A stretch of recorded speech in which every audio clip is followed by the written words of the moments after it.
West Denver. Sleep deprived and heavily caffeinated. All right, let's do this then. This is the Jeff and Bill Show. I don't agree with that. They don't always agree, but hey, at least they have coffee. Coffee. And each other. I love you, man. God help us. I want to bless him. We need all the help we can get. Now here's Jeff Hunt and Bill Thorpe. The Jeff and Bill Show on News Talk 710 KNUS. 10 a.m. in the Mile High City on this Monday, June 23rd, 2025. Good morning, Denver, Colorado. You've tuned in to the Jeff and Bill Show, News Talk 710 KNUS.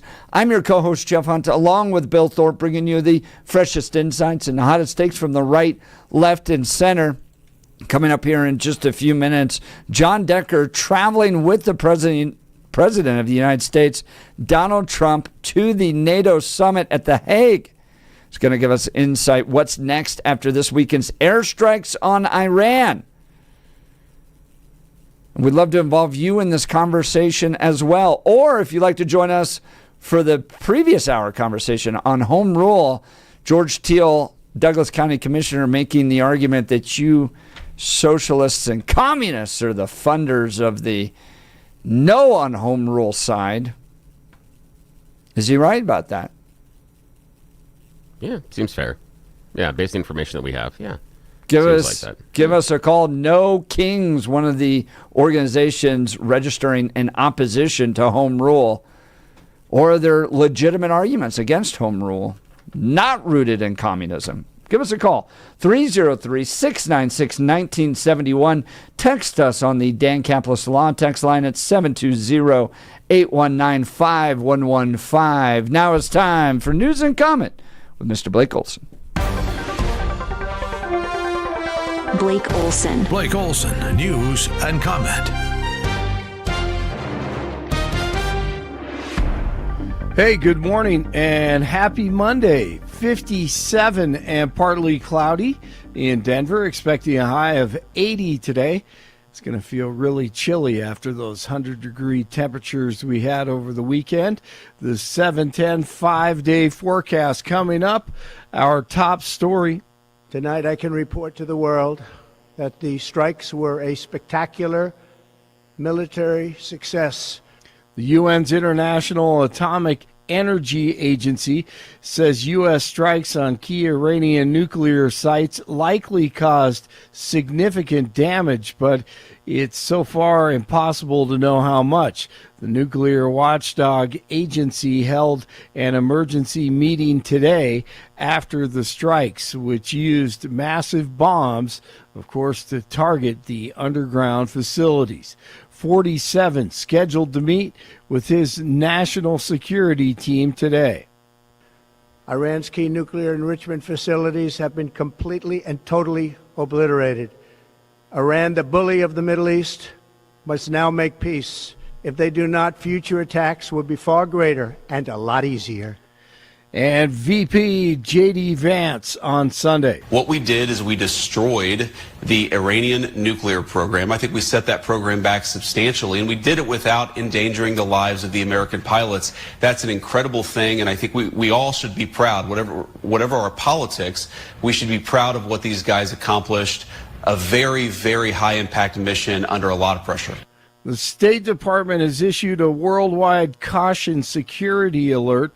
U.S. citizens are being urged to exercise increased caution as tensions soar in the Middle East. Protesters rallied outside the state capitol on Sunday, speaking out against the airstrike. The Iranian people are like people everywhere. They're victims in this situation. And I just don't think that we need to be dragged into another war. I don't believe that they have nuclear weapons. Meanwhile, Jewish Colorado shared a message supporting U.S. strikes, calling it a show of unity with Israel in defense of the free world. A security guard shot and killed a gunman at a church in Wayne, Michigan, Sunday morning. Police responded to reports of an active shooter at Crosspoint Community Church in suburban Detroit. Officers arrived at the scene and found the suspect dead and one other person wounded in the leg. It was determined that a parishioner had also drove over him with their vehicle. No word yet. Yes, I still love that. Some guy, some guy at church just plows over the dude. Right. Amen. Amen. No word yet on a motive. We'll find out soon. The No Kings protests in Douglas on a side County. Note, I'm very disappointed if that parishioner was not yelling very loudly, "Get behind me, Satan," at the same time. Just saying. I'm just saying that would have been perfect. That would be. I'm going to start thinking of some hymns that will apply also. Can we give Saturday Night Live some permission to bring back the church lady? Oh, in a skit on this, right? Oh, yes, I think absolutely. he's been making some cameo Yeah, appearances. Dana Carvey. The church lady plowing over. That would be funny. Isn't that special? Isn't that special? You want to come in here and shoot people? I'm going to run you over. Isn't that special? I love it. No Kings protests in Douglas County were funded by communists from China. Douglas County Commissioner George Teal, on with Jeff and Billy last hour, says the House Oversight Committee tracked it. It even landed in Douglas County, of all places. And it's been so active as an opposition to our home rule initiative. And it's just shocking. I mean, here's a nationwide, funded by China, funded by a communist organization that's actually trying to work against the people of Douglas County having a say in local control issues. It's amazing. A dead body has been recovered at Watson Lake in Larimer County, where authorities have been searching for 80-year-old Larry Baker. The identity of the person or cause of death have not been released. The Oklahoma City Thunder have won their first ever NBA championship. The Thunder beat the Pacers last night, 103-91. Indiana lost Tyrese Halliburton early in the game with the injury to his knee. Shai Gilgeous-Alexander led the way with 29 points, 12 assists, and he earned the MVP of the finals. And he is the NBA MVP. 55 in Lakewood, 56 in Greenwood Village, 57 in Denver. Jeff and Billy continue Monday morning. Blake Olson, News Talk 710 KNUS. It'll certainly be quite a bit cooler here to start the week. We're going to only be in the 70s today, partly cloudy to mostly cloudy. Scattered afternoon and evening showers and thunderstorms, lows tonight mid-50s. We'll get back to the 80s Tuesday, but Tuesday be ready for afternoon and evening thunderstorms. Tuesday, we could have severe weather with more thunderstorms, highs 80s Wednesday. Weather sponsored by Colorado's Best Roofing, reminding you to protect your home from the harsh Colorado weather and schedule your free no-obligation roof inspection today at roofingcolorado.com. That's roofingcolorado.com. Meteorologist Don Day in the 710 KNUS Weather Center.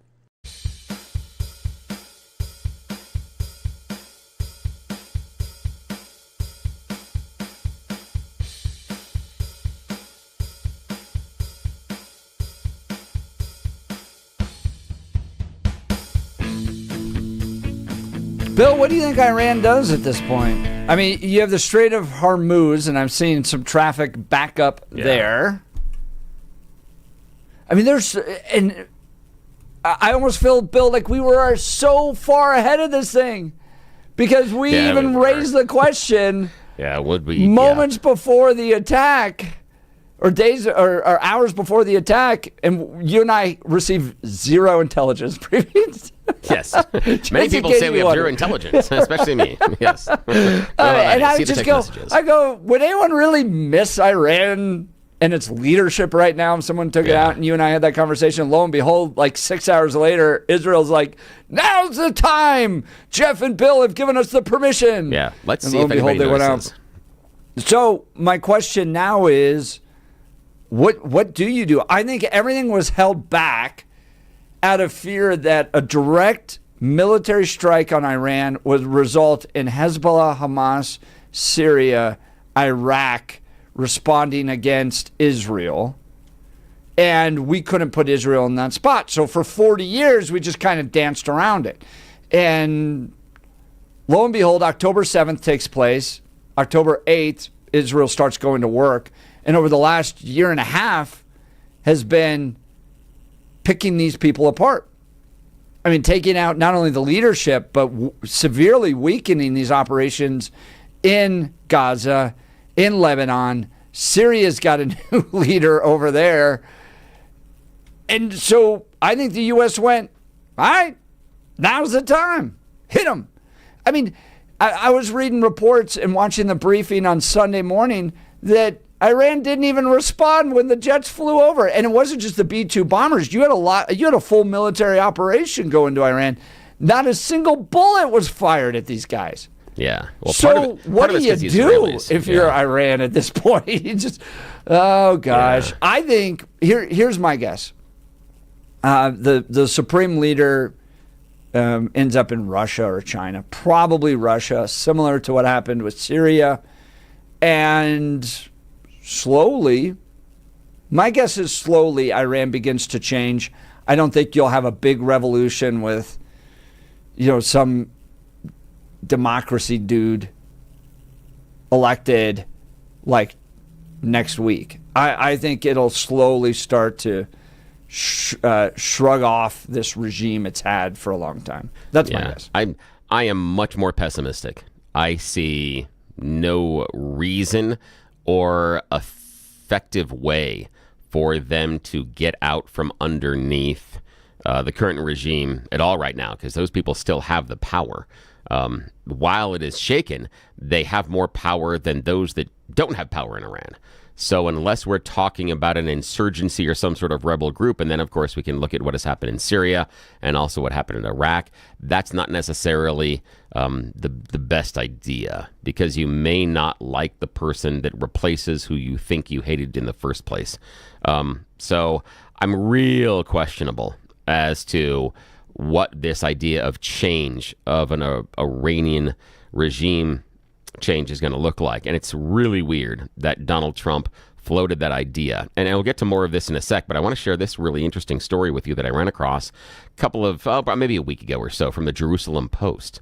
They shared this story of a really unique way that the IDF managed the Iranian defenses, and especially the military, to make sure that when they started their original attack, their missile batteries couldn't respond. I don't know if you've seen the story. Oh, please. So what they did is the IDF, a couple of days before when they were going to launch their attack, started a campaign of misinformation, but they did it from inside the government. They had access to governmental channels of communication, and they sent out emails and text messages to the higher up the leadership of the individuals that are responsible for the Iranian missile defense. So when Israel flies in their bombers and flies in their planes and even their missiles, these guys would respond. They started a chain of command that there is going to be an emergency meeting that is held in this specific bunker, and it is a must-attend meeting. They even followed it up with a fake phone call 12 hours beforehand that you must be here. This is blah, blah. And again, they faked it through AI and everything else as far as the voice. So it was a phone call that sounded like it came from an actual source. All of their officials, all the top leadership of their air defenses were gathered in one bunker, and that was the very first target Israel hit. Before they hit anything else, it was there. Man. Yeah, so what happened inside of Iran was that as soon as the rest of the attack started, Iran ran around to get all of their generals in charge to launch, but there was all in the bunker. Yeah, there was nobody that could give the order. They were all dead. Yeah, right. So no one could give the order to defend the nation. What do you think that moment was That's like nuts. when they're just look all around and they're like, "Oh no." Yeah. Well, the weirdest. We're all in one room together. Well, the issue being that once you start talking around, like, who called this? Who called this? I don't know anything. I don't know anything. I don't know anything. And the fact that none of you knew anything, I bet that there's a tipping point to where you get to a certain number of them inside the room, and they go, I'm not sure why we're here either. I'm not sure. And so people start picking up those cell phones and everything else, and then boom. Yeah, so that's something that I hadn't seen talked about. So before we get to our guest, John Decker, I wanted to talk about that because that's next level. Oh, yeah. And again, what I loved was the fact that they had worked inside internal governmental communications. They mastered that first in order to set the trap. Together. Well, joining us now is John Decker. He's the White House correspondent. You know his voice regularly on this. He's traveling with the president to the NATO summit at The Hague. So we're going to talk with him and also ask what's next after this weekend's airstrike on Iran. This is one of the things I love about this program. All right, so joining us now, John Decker. Good morning, John. Thanks for joining the Jeff and Bill Show. Yeah, good morning. Thanks for having me. You know, I'm joining you, if you didn't know this already, from the Netherlands. And the reason why I'm here is because the president arrives here tomorrow for the start of the two-day NATO summit. Obviously, Iran's going to be the big issue on the agenda for each of the NATO allies taking part in this summit. So many directions we could go here. Where do you think this is all going to go next? The president now talking about regime change, and people are having flashbacks to Iraq and Afghanistan with that same language. Yeah, no, rightly so. Absolutely. You know, and so I think that there are 32 members of the NATO Defense Alliance. The most recent members are Sweden and Finland. Each one of those members want to get a sense from President Trump when he arrives here in the Netherlands what his goals are concerning Iran, short-term and long-term. And the best place to do it is face-to-face, and that's the reason why I think that each of those counterparts of the president very anxious to speak with him, in the aftermath of those airstrikes that happened over the weekend in Iran. That's John Decker, White House correspondent. Have we seen a response from Iran outside of a few missiles launched at Israel? Have we heard anything from China, Russia, about how they may defend Iran in light of the attacks that took place over the weekend? Well, Iran's in a very, very weakened state right now. You know, their air defenses have been decimated by Israel primarily over the course of the past 10 days. Now we know what the U.S. has done to those 3 nuclear sites. So they are in a weakened position. What our European allies, who are parts of NATO, are urging Iran to do is to go down the path of diplomacy and de-escalation, to negotiate. And what do they want them to negotiate? Negotiate an end to their nuclear ambitions. That's what the president is seeking. That's what President Trump wants. And there you have consensus with all of our NATO allies as it relates to that. That's John Decker, White House correspondent, traveling to where the president is going to be later this week at The Hague in the Netherlands as President Trump joins NATO leaders, 32 of them, for a NATO meeting. So we're all watching with bated breath as to what could possibly be a response. Can you help us understand how close of an ally Iran might be with Russia or China? I know they kind of consider themselves allies, but not to the point of rushing to their defense like maybe Israel and U.S. are. Can you help us understand that dynamic a little bit? Well, I think that that's right. The way you described it is accurate. They are allies in that regard, but they're not allies that they're going to go to the mat for Iran. I think that they're each of the leaders of China, President Xi, President Putin of Russia, they have to factor out what would it mean if they go all in for Iran. And there's a lot that they weigh. You know, they have to weigh their relations with other countries around the world, not just the U.S., but also those European allies of the U.S. that will be represented here at the NATO summit. So today, the foreign minister of Iran is meeting with his Russian counterpart. That doesn't necessarily mean that Russia is going to go to bat and defend Iran. It simply means that they are allies, so they will discuss what comes next. And, I think that what the White House is hoping what comes next is a negotiation with Iran for Iran to end its nuclear program and to come to the table to negotiate that exactly. Well, these are the hours you want great reporting, and John Decker is doing that on our behalf. White House correspondent, thank you so much for taking time to join the Jeff and Bill Show this morning. Yes, thank you. Thank you. Have a great day. Bye-bye. We'll continue to watch that and hopefully hear from John later. He's going to be with the president at The Hague. 32 NATO countries gathering together. This is a big deal. This is. I was talking to my mom yesterday. She goes, "What a time to be in news talk radio." Yeah, this has been different. This is going to be completely different. And I'd love to see if we can return to some of the conversation earlier, because we got a lot of response, and I'd love to follow up on some of the conversations about your reaction to what happened when you heard that we were dropping bombs on Iran. Would love to have your reaction to Donald Trump floating the idea of regime change. Is this a good idea or a bad idea? And the one thing that I need your help explaining to me this morning is, how is this America first? What am I missing? Donald Trump came to the stage during the previous election cycle talking America first. That was a message during his first administration, but this one, he leaned into it. This was America first. No more gallivanting across the globe and being the world's policeman and getting into endless wars. And remember when he graced the stage the very first time, he pummeled Jeb Bush on his support for the Iraq War. And that was all about going there in order to enact regime change. Now, Donald Trump, over the weekend, floated the same idea of regime change. What I need help with is understanding how this is America first. 303-696-1971, 303-696-1971. What am I missing about this? Because it seemed like Donald Trump was promising more of an isolationist worldview. This is far from it, especially when you talk about regime change. If I would have sat here on the Jeff and Bill Show, say May of last year, and said, oh, what we know for certain is that if Donald Trump gets back into office within 6 months, he's bombing Iran. He's going to bomb Iran within the first 6 months. I would have lit up the phone as sitting right next to me, and people had gone, oh my God, you're crazy.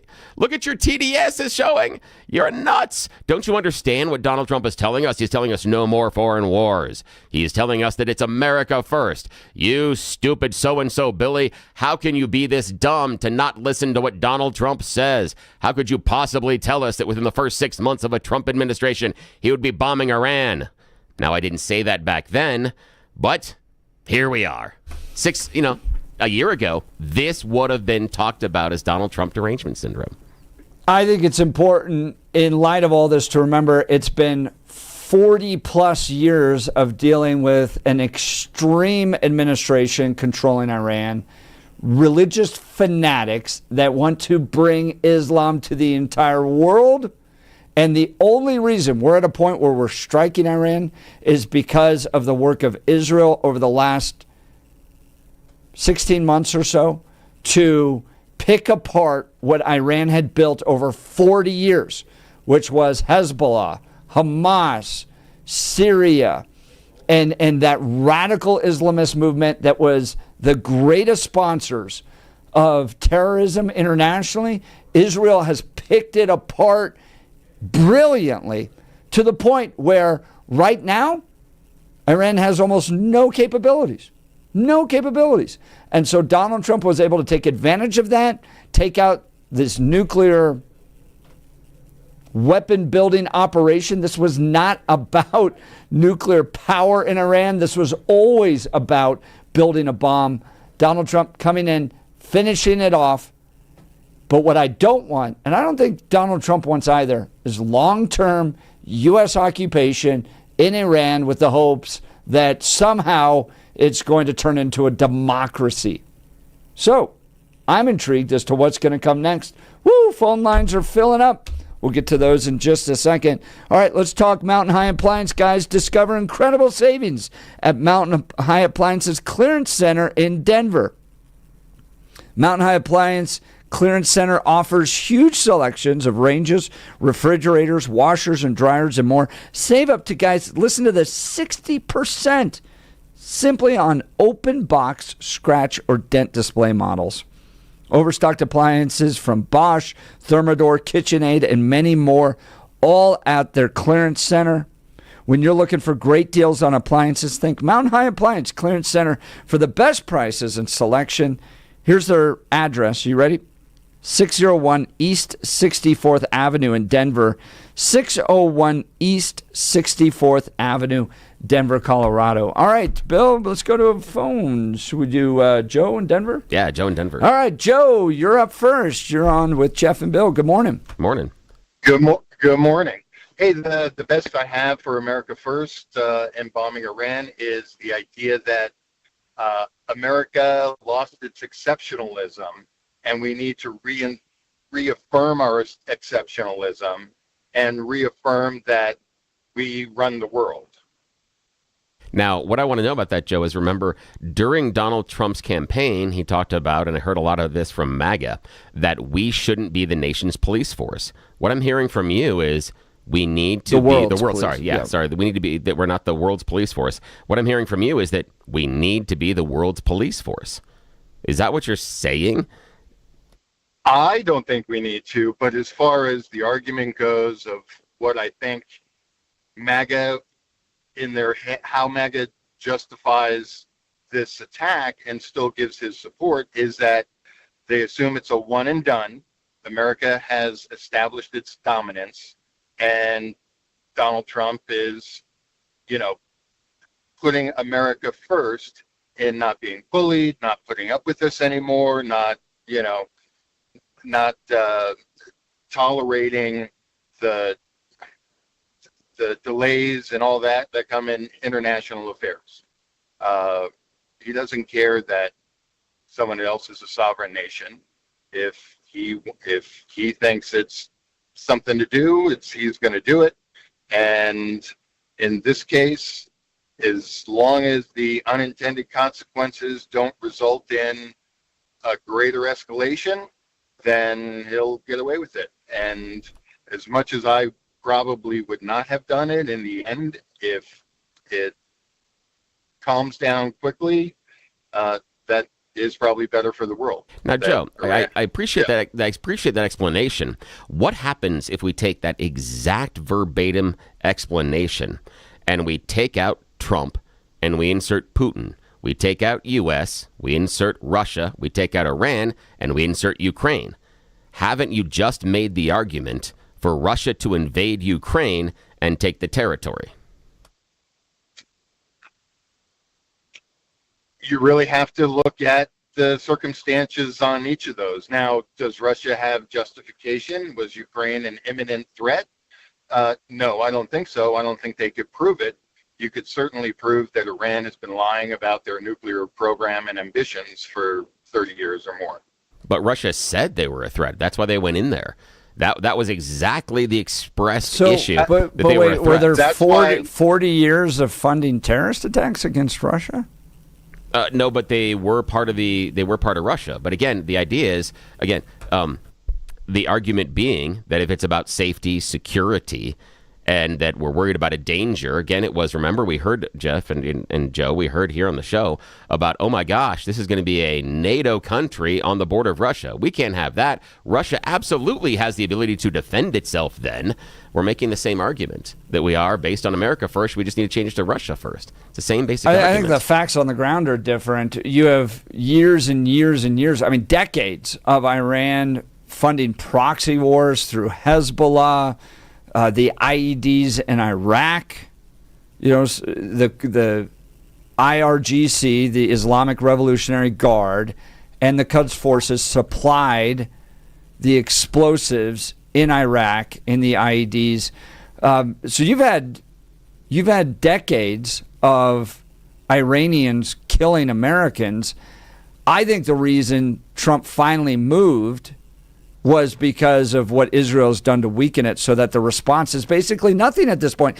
And Bill, I brought this up even before the attack.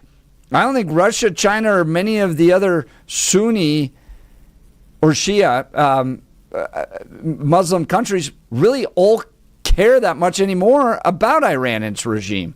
I think they're happy to see it go too. So I think this was a moment of opportunity. And I think you'll probably see some changes, but what I don't want to see, and I don't think a lot of people want to see, is a long-term U.S. occupation of Iran. Yeah, and I would say that Putin saw a moment of opportunity as well. Same motivation. He saw a moment of opportunity. A weakened U.S., yeah, a weakened but again, NATO. Has Ukraine spent 4 decades attacking? No, Russians? But so again, I but see hang on. you're trying to point some similarities to it, but it's I'm saying the justification is the same. I'm not talking about the causation. I'm talking about the justification that is put forward. The justification that we have for America first with this attack in Iran that Joe gave us is shockingly similar to the justification that Putin puts forth for Russia. Now, Joe, question for you: if we're talking about regime change, are you on board for regime change? And if so, how far does that support go? Is it support like money and help in Ukraine? Or are we going full Iraq? Are we putting boots on the ground in order to hold on to the, and I'm using air quotes, peace that we will set up in Iran? Because Israel doesn't have the personnel. They can't possibly hang on to a regime change. They need our help because they just don't have the people. And that's the law of unintended consequences, and why I probably wouldn't have bombed Iran. But it's just going to have to play out. I don't know if they would devolve into a civil war, or if we would get super lucky and it would somehow just chase out the Ayatollah, and you get a quick change in government with a group that wants quick stability, sort of like Syria. I wouldn't call Syria necessarily stable yet, but it's certainly not going into civil war right away. So maybe something like that could happen. The Iranian people are smart, pragmatic people, and it's this theocracy that is trying to force the rest of the world to capitulate, and they, I'm sure a lot of folks in Iran would like them to go, but I can't guess it. If I could, I think that's, Joe, I think that's part of the not wanting to have a big occupying force is you have to just kind of go, well, it's up to the people to figure it out right now, but you try to build nukes and you're run by an Islamist regime, well, we might take out your capabilities to do that. This, in my mind, was a targeted attack.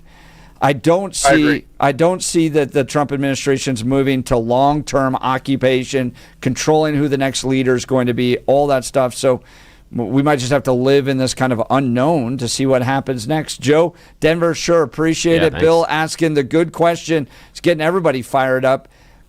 Is the attack that took place over the weekend on Iran maintaining Trump's commitment to America first, or was it a neocon move? It's a good question. Comes from Bill Thorpe. Give us a call, 303-696-1971. Text us on the Dan Capellis Law text line, 720-819-5115. Mary, you're up next. You're listening to The Jeff and Bill Show. This is Denver's Talk Leader, News Talk 710 KNUS.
Welcome back to the Jeff and Bill Show. Lots of text messages as we discuss the bombing that took place of Iran over the weekend.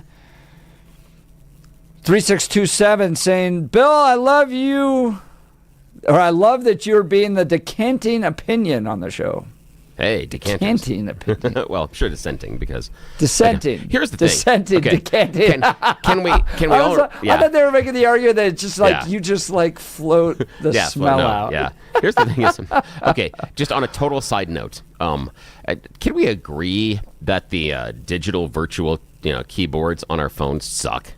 They're atrocious. They're awful. They don't really work right. Oh, because they were, the misspelling. Because the thing for me is, I love my BlackBerry keyboard because it was physical and I knew where the buttons were. I could touch the buttons. Now I misspell stuff all the time. In fact, I misspell some words so often, my Google Assistant thinks that I'm misspelling it correctly. So it changes, even when I get it right, it changes to the wrong word because I'm that much of a moron. I'm sorry. Now I'll get off my soapbox. All right. 1514. I think of it like this. Trump eats breakfast every day. That's not America first, but it needs to happen. Okay, so the argument being that, maybe not everything that Trump is going to have to do as president of the United States fits within the America first box, but this needed to happen. We need to get rid of Iran's nuclear capabilities. So that's fair, but keep in mind how I would have been viewed a year ago saying, Trump's going to bomb Iran because it needs to happen the first 6 months of his administration. Y'all would call me nuts. Y'all would have called in here and said, Bill's suffering from TDS. He's so crazy. Don't you understand what he's saying about America first? Yeah, I would have been called crazy. A good reminder, too, 1983, the Beirut barracks bombing. Hezbollah, backed by Iran, killed 241 U.S. Marines in a suicide bombing in Lebanon.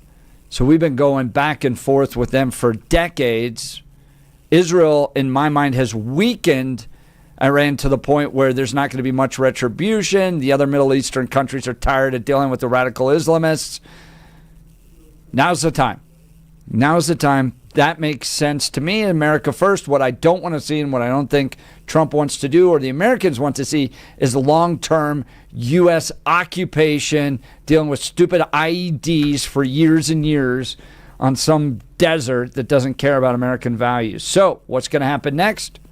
Well, the fact that we aren't trying to install people tells me that maybe we're still operating under America first mentality, and we'll just have to see what the people of Iran decide to do. All right, let's go to the phone lines. Mary, Wyoming. Good morning, Mary. You're on with Jeff and Bill. Yeah, good morning.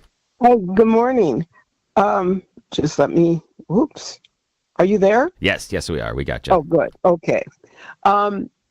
I'm an America first, and I'm not into having continuous ongoing wars. However, I can also perceive that Trump waited over 6 months. All the tries, and it wasn't a matter that he walked in and did this all, did the bombings. In other words, he really tried to negotiate some type of settlement. So my concern is that us being so divisive doesn't help. If I was Iran, I would think that because we're so decisive, that I would try to take any opportunity to keep going. I mean, I would follow up with something because, in other words, America is so torn between whether we should or not. We don't know what Trump knows and why he made the decisions that he did. And yet we're all second guessing and quarterbacking on what should have happened. Yeah, and that happens all the time, Mary. I mean, regardless of, there's always second guessing and quarterbacking, but I think what we can do is look at the presumption of the man when he was running and his supporters versus where we are now. Because the rhetoric that I heard in the election about MAGA, America first, we don't need to be involved in these international entanglements. What the hell is Joe Biden doing in Ukraine trying to get us into another world war? Why don't we do this? We need to focus at home. We need to focus at home. And now we're bombing Iran. Something that has been a dream of Bibi Netanyahu for 3 decades. With Biden, everyone was, nobody criticized that he gave them $10 billion. Oh yes, there was lots. And let him Were you sell listening to the oil show? and support. No, you guys were not as you are intense on this right now, BS. I'm going to call the BS thing. No, this is so over the top. We are not anywhere supportive, and we don't know what Trump knows. But is and this why America? he made the decision finally to do it. But Mary, explain to me how this is America first. This is not what he sold us on in the election. This is not what I heard from the MAGA supporters, and none of this. Help me understand this. How is this America first when we go and bomb Iran and start talking about regime change? We're talking about the change only because of the facts that's happened. I mean, things have changed, and that's what I'm saying. I'm an American first. I don't want any more wars, and I definitely don't want boots on the ground. Now, then I will have a different story I will talk to you about if we put boots on the ground. Yeah. However, I think that what he's doing now has to be done. And yes, there needs to be, and we could do it from the air. We don't have to be putting boots on the ground. That's the whole thing. I do not want American blood spilled. But aren't we in a war now with Iran? We just did a strategic strike inside their territory with our military. And it depends upon their response. It is now on their court. What is their response? Guys, I will tell you this. This is what I want to see today. I want to see Donald Trump come out, do a press conference, and talk about how beautiful Trump Tehran is going to be. He's going to build a Trump Tower in Tehran. He's going to have a golf course. It's going to be beautiful, fantastic, and America is going to have all this oil money that comes in. That's what I like to see and the only way today. we get there, and the only way we get there is if we have American boots on the ground securing the peace.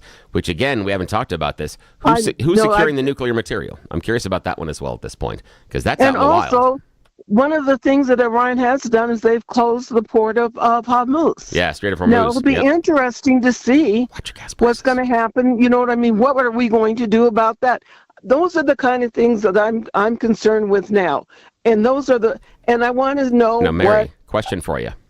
Is Iran closing the Strait of Hormuz the response that you were talking about? You were saying, let's see if Iran responds to Trump and Israel's actions. They're talking about closing the Strait of Hormuz, and they probably are. There's your response. Now, if we have an action, more than the United States. I know, Mary, but you were looking for a response. If we have action and response, are we now in a war? Allies I think when they do the G7 summit, that's going to be something. In other words, we need to start adding the allies at this point. I keep saying, whether it's the money that we do to support Israel or other allies, then fine. Now, here's the scary thing, Mary. That's the America First thing. This worries me because we started with America First, and now we're talking about will Iran respond? And you, along with myself, agree that the Strait of Hormuz is a response. And now you're talking about getting more of America's allies involved in the action against Iran. That to me sounds like we're getting awfully close to a world war when we're involving other allies in a military action against Iran. That this is not something that they need to do. But at this point, I think Iran rolls over. I don't think you see Russia or China really come to their aid. There's not a bunch of other Muslim countries that want to support them. No, but why not? I asked John Decker that same question, and John just goes, they're not in the same allied relationship that the U.S. and Israel have. They're allies, but are they going to rush to their defense? Is Russia going to hand Iran a nuclear weapon and go, now this will stop the attacks? No, they're just going to put together a press release. How about this? And now, Mary, I want your opinion on this one. Mary, hang on. I want your opinion on this. I want an opinion from you, Bill. Okay, but hang on. Let me finish this. Let me finish this first, okay? We were just talking about why Russia or China might get involved and support Iran. And I have one word, and I want to get your response to this, Mary. Oil. What if Iran agrees to allow Russia and China access to their oil fields and to share in the profit? Is that enough of a carrot to bring either one of them to the table to support Iran? In your idea, what do you think, Mary? I don't agree with that. The reason on why is that Russia and China are doing really well on getting the oil that they need. I mean, Russia is flush with oil. So in other words, I don't think that that's going to be enough to get them involved. And also, Bill, in other words, you keep talking about how for 50 years we've been calling the wolf thing. That your analogy was regarding the neighbor keeps shouting about we're going to beat you up. It's Netanyahu. I say Netanyahu's doing that, not necessarily America. I believe Netanyahu has been doing that over Iran for decades, not necessarily America. Just personally, but it's over Iran. I mean, Iran has been talking about how we're the devil and we need to not exist. And I'm sorry that what they did, how Iran funded the Israel October 7th issue. I think that says they are willing to go beyond just shouting. Okay, that's fair. So then when we get into, possibly an armed conflict with them, you're okay with that. And that's fair. That's what I just wanted to get to. I want to get to the idea of, is this America first, and are we okay with regime change? Because it seems like 180 degrees away from where we started with Donald Trump's administration. I really hope it doesn't come to that. But a lot of times Trump throws out stuff that just go, no, you can't do. And and it was part of his negotiation. Yeah, that's fair. It is still part of the negotiation. Yeah. Iran still has the ability to respond here. And Trump sent a very strong message. All right, the art of the deal. Yeah, thanks, Mary. In Tehran. Mary, always appreciate the call. Thanks so much. We'll continue. You're listening to the Jeff and Bill Show. Jeff and the Bill Show, because it's the problem. That's me. We are Denver's talk leader. I'm so much of a problem. News Talk 710 KNUS.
Welcome back to the Jeff and Bill Show. I'm posting on X right now.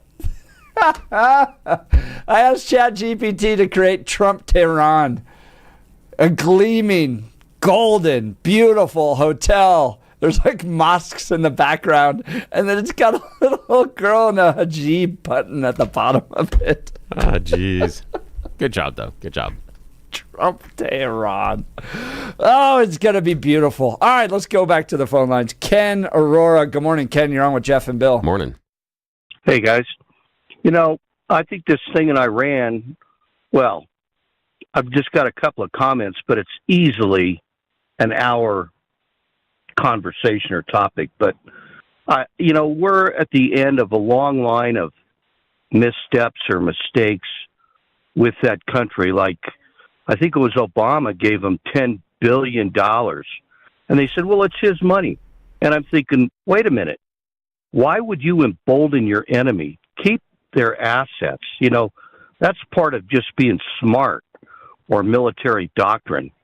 And then coming down to this attack that just happened that might not have, had we not given them their money, you know, we would have kept them in a weak position where they would have been less of a threat. And now here comes Trump.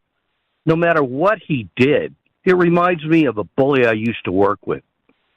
If you gave him, he was the kind of guy he'd say, this guy, he'll never give you a raise or some money or a bonus or anything. Then if you give it to him, he complains about, he's so cheap, you know, that's all he did.